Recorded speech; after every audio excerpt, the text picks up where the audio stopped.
it looks like a show, doesn't it? And they've rented the place to do it in. Yeah, and they've got an audience, and they've advertised it like a show, and they've sold tickets to it like a show. But this is not a show. There's 2 hours of hanging around, things happen in the distance, and for some reason, they've managed to actually transmit this on television.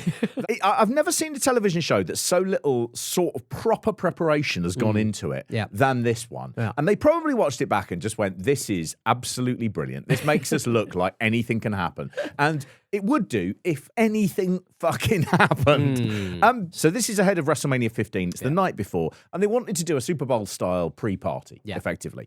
And it was called Rage Party. Ties in with the tagline for WrestleMania that year, which was the Raging Climax. Right. Should have been called the Climax Party. Absolutely different vibe. And it really is a big fucking mess. It feels like they've booked a lot of people and not really told them what they're supposed to be doing. They've also tried to be all things to all men, haven't they? Yeah. Where they've gone, we don't really know what music this horrible fan base likes. So let's just give them 3 very, very different things. Yeah. And a third of the crowd will like this one, a third of the crowd will like this one, a third of the crowd... No. Nobody likes any of them. Satisfies none of... I had a look at Reddit, and actually there's a quote there from someone who was there, which is interesting. They said, I remember this. We paid $80 for entry, and they had music acts for about 2 hours before the Rage Party started. The guy says, I think Disturbed and Maya were on the pre-show? ? Really random night. Disturbed's quite a big thing then, isn't it? It says to top it off, Michael Hayes was signing autographs outside the convention centre for no reason. I wanted my money back after that night, they said. It wasn't until I saw Michael Hayes signing autographs I need to get out of here. This cannot be something I'm enjoying. It shouldn't be allowed to happen. No. It did have a vague vibe of a warehouse party insofar as the venue was there. Yeah. And if someone sort of had used just shots of the crowd and gone, this was Berlin in 97 when, it was so real and everyone was absolutely off the hook, you might sort of go, oh yeah, it looks good. But that's because you have to be on drugs to enjoy something like this. And this one, of course, no one is on drugs. They're all Philadelphia wrestling fans. Stone Cold sober as well. Really? If I was lashed, I'd be like, all right, fine. Yeah, absolutely fine. The horror of the night is thinking that you might in some way see something that's interesting or be a part of something. Yeah. But they've worked really hard to not deliver anything that you can actually go, oh, that was a thing I saw. I was there then. You sort of think the only way this is going to become in any way important is if a murder happens, which makes people want to murder people. Yeah, and I'm sure it did happen. There were about 4,000 people in there. They'd all paid $80 a ticket. Absolutely mad. It's just standing room. They've just literally got everyone into a cavern. And people are just standing there. There are stages at a couple of different places. And they've got the entranceway from the 1998 Survivor Series, Deadly Games, just to sort of go, you are in the right place. This is something to do with WWE. There are a massive sea of people. They're all punching the air. And I think the closest way you can describe it is it's a little bit like the Gathering of the Juggalos for people who do not own any music. The corporation, they start the show off by coming down into a sort of balcony area. And corporation, they're sort of pretty much the backbone of this show. They are there constantly. Yeah. Quite the performance from Shane McMahon throughout this, isn't it? Yeah, Shane McMahon is up for the cup, let's say. Even Vince's sort of tweaky dancing is something to behold. It's absolutely frightening when he does that dance. It's like a little bit like if they'd have put like in Silence of the Lambs, they hadn't had James Gunn doing a sort of like thing. You got them doing the Vince McMahon thing where he's near the banister.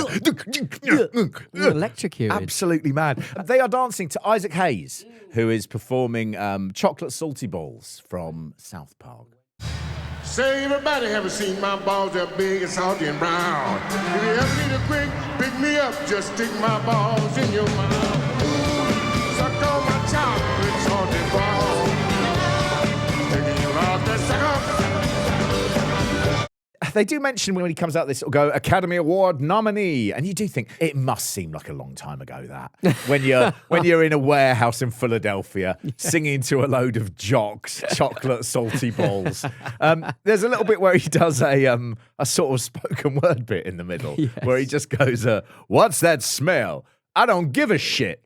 And I was really like, if only someone could make this seem like less dignified.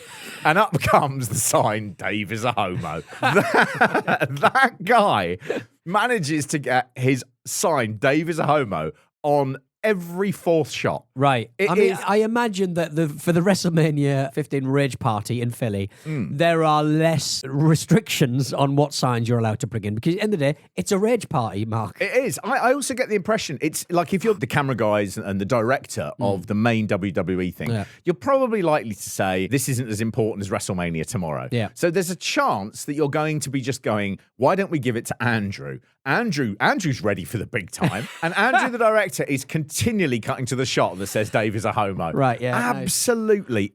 It's also a neon green sign, and it's the only bit of colour in the entire place. So even if he's right at the edge and he lifts it up, you're like, oh, Dave's a homo. Yeah, there it is. Yeah. You do get to see some shots just in this bit of Jerry Lawler and Jim Ross. They're signing autographs in the distance with their backs to the camera.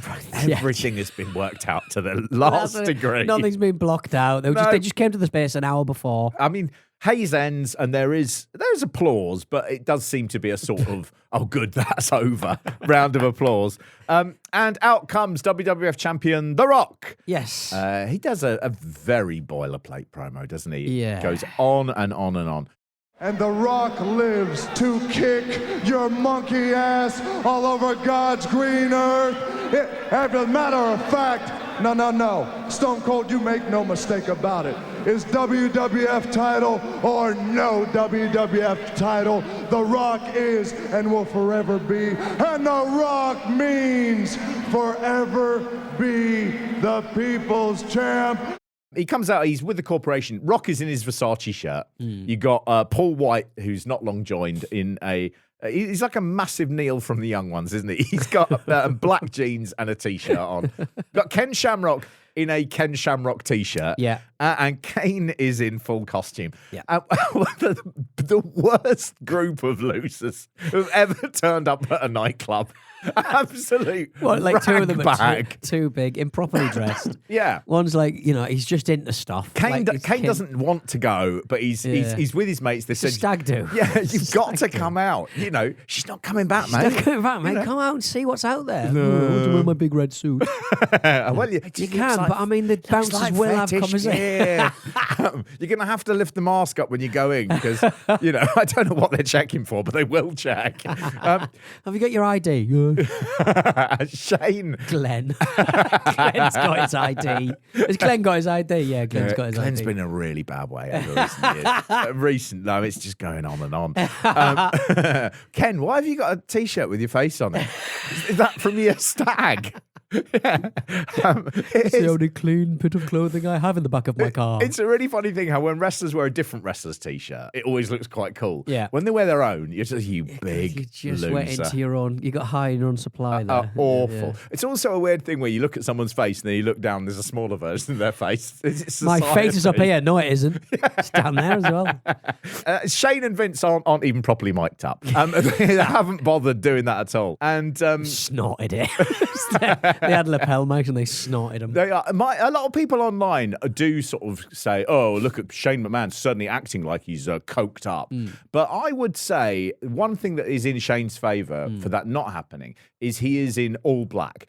I looked at that top and I was like, no, it is pristine black. Right. And I don't think it's possible. You don't want a rock of something popping out. Exactly. You don't want a Neil Young live experience. It's too dangerous a thing to do on television is taking cocaine when you're in all black. Good point. I think Billy Gunn is obviously, he's got a white top on. Yeah. Knock yourself out, hoover it up.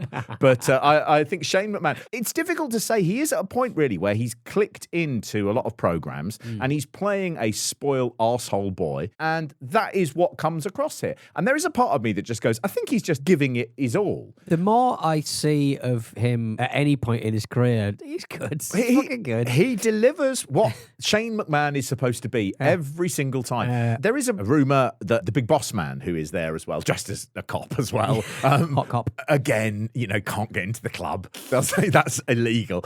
You'll get confused with the door staff. We're worried that you're dressed as a policeman because afterwards you're going to start telling people you're in the police and asking them to get in your car.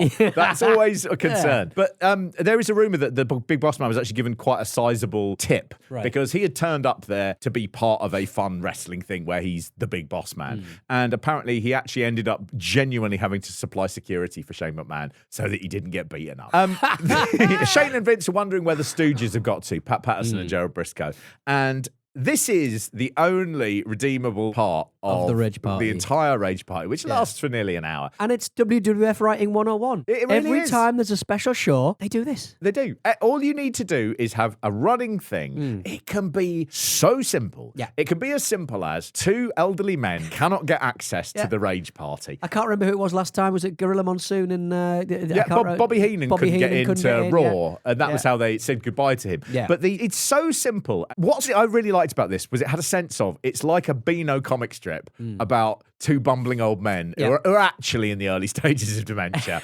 And it's just a simple... Every time you come back to it, you go, I know their motivations. They want to get in, and they can't. Yeah. So the next time we see them, they're going to be trying a madcap scheme to get in, and they can't. Get in a pantomime horse, dress as ladies. All of the usual kind. And I think Bobby Heenan did both of those things to get in a Raw as well, which would have been around about this time as well. It's my absolute favourite bit of it is, well, you've got that, and they go, do you know what we should do? When you're in the pantomime horse, say Pat done a fart. And then Gerald, you'd be like, ooh, stinky. And it's absolutely wonderful. It's wonderful. It's the greatest season of all. It's WrestleMemas. We're going to be taking you to the peak of Mount Wrestling and throwing you off into the valley of Valley Wrestling. It's WrestleMemas. Head on over to patreon.com/WrestleMe and check out what we're doing. Loads of stuff. WrestleMemas! It starts, doesn't it, with the Godfather. He's talking to security. And he's talking about his whores. And the thing about the Godfather is he's got his ladies with him. And I think I was quite rude about the Godfather's ladies on the last show. I'd like to apologise for that. I'd like to step back from that. Pete, they're dead and their bodies are missing. I think that we should have the honesty to, retrospectively, use the word whores instead. Because it becomes a little less playful. We know what hose is short for. Let's say the full thing, shall we? We're going to be proud and, sex positive. Let's call everyone. It's the Godfather has turned up to a venue with his horse. Oh, my dear. Lord George, you've done a terrible job. Terrible. Peter Donaldson Cliff. But I just don't like the way he throws around the word. I find the word hose quite offensive because it's so... Do you know what it is? It's a slight sanitizing of it, isn't it? If he said, do look, here come the Godfather with his sex workers. Yeah. You do sort of go, but that hoe is a bit cartoony. Yeah, it's a bit playful, isn't it? It is. But we all know what's happening. Yeah, with the Godfather and what he's going to do. He sort of comes in and he is actually quite nice about them in a way. He's got a cane. Yeah. Who knows what happens behind closed doors? I mean, it just sort of says, I've got two hoes with me now, but I've got another two hoes arriving in a while. And he says, so would it be possible? He's really over polite. Yeah, there's a point where the security guard should actually go, all of this is illegal. Yeah, no. Can I give my hose, leave a pass on reception for my hose? Yeah. Are they in sort of what you'd call sexual slavery? Yeah. Did you across state lines? Did you transport women across state lines? Constantly.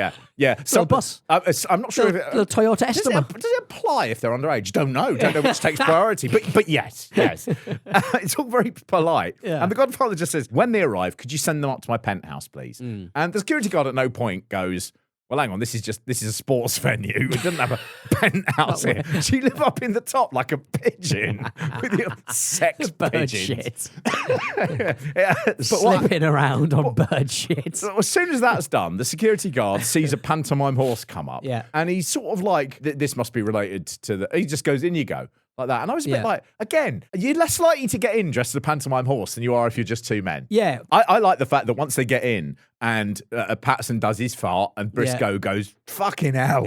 And they pull apart. The security guard is like, hang on, that's not a pantomime horse. That's two men in a costume. And one of them's dropped his guts. Yeah, get out, you two. Get out, you dirty little lying old fucks, he says. He doesn't say. He should say. But in the next bit, they do dress as women. Yeah. It is fair to say, and I don't want to be all manosphere about it, but two women will get into a venue easier than two elderly men. Yeah. And the reason for that, of course, is that women, by and large, behave and aren't problems. No, exactly. Whereas men who try to get into things, without a shadow of a doubt, are all living nightmares. Yeah, I just absolutely love it. There's one bit where Patterson, he's got a cigarette behind his ear. What was the thinking behind that? Where he's just like, I do smoke, so I'll just stick it behind my ear while I'm on telly.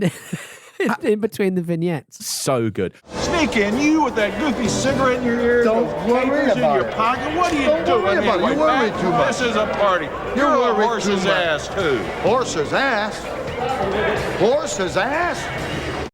I did feel like the bit where they dress up as women, I was a bit like, shouldn't you have done that bit where the Godfather is like, my hose are coming? Yes. And they should have been absolutely perfect. mistaken Yeah. for Yeah, the yeah, yeah, hose. yeah. And do you know how I'd have done that, Pete, in 1999 WWF? I'd have had the security guard go, hello there, ooh Yeah. wee. Yeah. My favourite bit is when the security guard actually grabs them and realises they're men. I mean, wow, he's good. I mean, I would say Pat Patterson in a nice red dress and red wig. It's certainly better than Briscoe. Can I just say something? Can I just say something, though, as they say? I love the fact that when he grabs him, Patterson just goes, my name is Barbara. The least glamorous woman's name. It's absolutely It's an brilliant. assault. Oh, magic. You get a little bit here where it cuts to Sable in her dressing room. I mean, lordy, yeah. It's kind of all over the place, isn't it? Yeah. Who runs in? Oh, God, who does ring on that? Oh, yes. Inexplicably, it's Dweezil and Ahmet Zappa. Yes, it is. the sons of the alternative avant-garde rock pain, Frank Zappa. They are 1990s Nepo babies. Yes. It's nice to see them there. Having a go at a little bit of everything. Oh, aren't they? They're doing a show that's coming up on the USA Network, which is called Happy Hour. And they ask Sable if she will go on it. And she says, okay. And they run off. And then Sable turns around and says, I was about to say, okay, now get out of here. And I was a bit like, oh God, that didn't have many passes, that line, did it? Exactly, You know? exactly, absolutely terrible. But Dweezil Zappa, absolute knockout, beautiful. Ahmet Zappa, no, just he's got a very different look. I've got one kid, and I often think to myself, if I had more than one, would I have like one that I go, that one's much uglier? And I feel like I've missed out on that interest. Yeah. But Frank Zappa definitely had that thought. Do you want to know how long Happy Hour lasted? I already know, one season. That's and they right. kept blaming it on, what was it? Contractual disputes about the name, I think. Was it? Which doesn't sound true. No, I heard the Zappas say the network didn't understand it. Right, Which yeah. often means the thing that they've given is incomprehensible. So, yeah.